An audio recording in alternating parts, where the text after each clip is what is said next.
Hey, my Legion, how y'all doing today? I'm here today to review the brand new show just premiered on Fox called The Orville. Now, I wasn't even sure it was on until I checked very early in the morning. I was watching, I think, like Celebrity Name Game like at 6 in the morning, Sunday morning. Then I went to bed after that. I stayed up till 7 in the morning. I went to bed.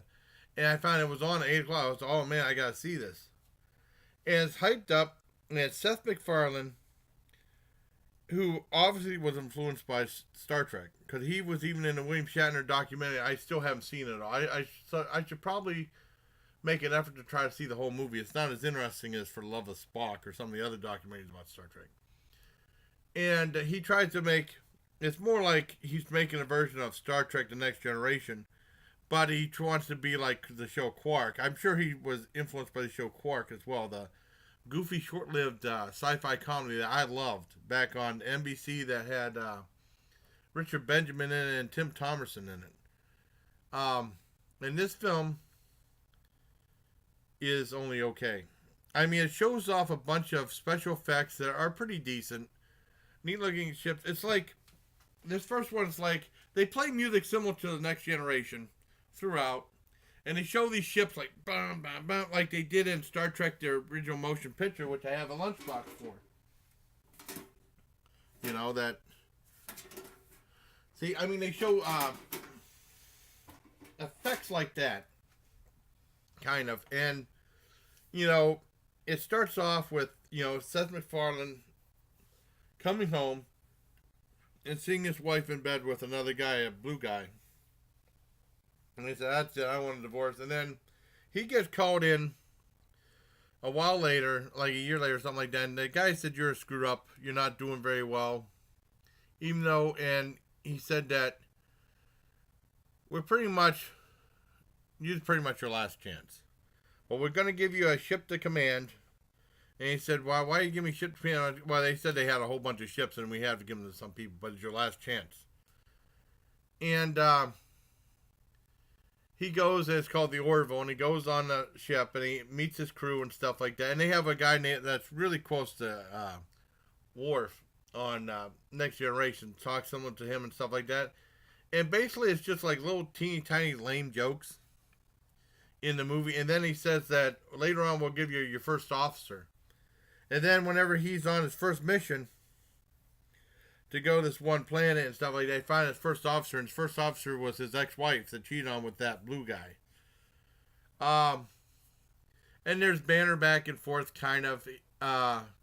Some jokes. He said that she slept with Papa Smurf. I laughed at that. I didn't laugh at anything else. I think this is a vanity project for Seth MacFarlane. It's only okay. The jokes are very lame. The act, I mean, it's weird because Seth MacFarlane wants to joke around, then he's like, I'm the captain of this ship. And then he wants to try to prove himself as an actor and still be crazy and tell jokes too. If this was an animated series, it might work. But I don't think it'll work. They're trying to do something like they did with Making History, which I liked. I didn't love it, but I liked it. Or like Son of Zorn, and I love Son of Zorn. I thought Son of Zorn was funny. Tim Meadows was really funny. I'm still shocked that show got canceled. And they even did a joke where they had like this guy fighting like this ogre, and the ogre talked similar like the ogres talked in Son of Zorn. I'm like, hey man, how you doing? It's only all right. I'm interested enough to watch it again, but I can't. I'm not gonna give it the highest recommendation. It's a disappointment. I didn't expect great things from it, but maybe I expect a little better than this. They had Variety says top notch, but even people in agreement on Rotten Tomatoes, they gave it 11%, and then only 78% want to see it. But it's just a vanity project for Seth MacFarlane. They just show off, basically it's just showing off the ships, the effects, and the sci-fi story, which was kind of interesting. I mean, it was a little interesting. It's not enthralling, Oh, cool. And it's a real disappointment. I gotta check something that my buddy Tim did.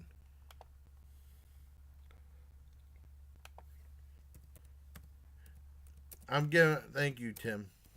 Tim Sands made his thumbnail for this. Making the video now and giving you a shout out.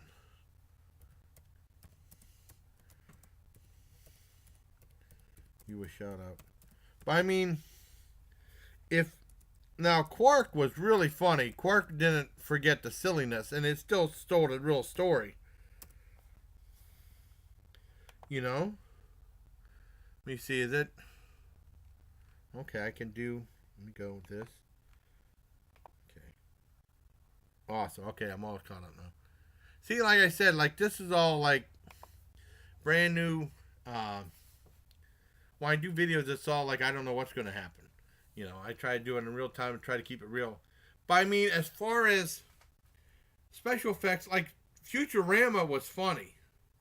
Futurama told an interesting story, never forgot about the comedy, and kept it going, kept it interesting. Futurama was on for a while. I love Futurama. This is no Futurama, and as far as like a live action film that has special effects action, because they're trying to do everything: special effects, action, serious stuff, sci-fi, plot, and humor. If you want something like that, check out Guardians of the Galaxy 2. That blows this away. This is only alright. I might check another episode out. I don't know. I can't I'm not a huge fan. I can't recommend. I think this is another vanity project for Seth MacFarlane. When he did Ted, I love Ted. And then he did the sequel that wasn't well received. I never saw the sequel. And then he did A Million Ways to Die in the West, which I didn't see either. I don't know if that was good or not. I heard it. I don't know. I didn't hear from anybody about that. But I mean, now he's back with another live action movie. I don't think it's that good. The jokes aren't as good as the effects are. I mean, I think the people who do the effects and the makeup and stuff should be commended. And him himself, he's just trying to be the lead guy, try to be serious and then try to be funny at the same time. It just doesn't work. I laughed at the Papa Smurf thing, and that was about it. I thought it was neat how they, oh, and I know what Arbor Day is. No one else would, that's like, no one else knew what Arbor Day was. I knew what Arbor Day is. I'm sure all my viewers know what Arbor Day is. I'm sure everyone who watches this video knows what Arbor Day is because you're all intelligent people. His crew didn't even know what Arbor Day was, but oh well. No, that's not a huge deal, but I mean, the jokes are just so lame. I give this a 4.5 out of 10. I can't recommend it. But I'm sure there's a lot of curiosity seekers and stuff like that who like science fiction, but it's like his vanity project, trying to make his own version of Star Trek: The Next Generation. I want to thank my buddy Tim Sands for making me a cool I almost said cool t-shirt. I want to thank him for making me the thumbnail for the Orville. I really appreciate it, buddy. Hope you like this. It's just premiered on Fox. I'm going to post it right now and update, and I'm going to upload it right now and post it. I got my t-shirts available through Me and B Designs. The link will be in the description. So until next time, bye, please. Take care, my Legion. All right, gang.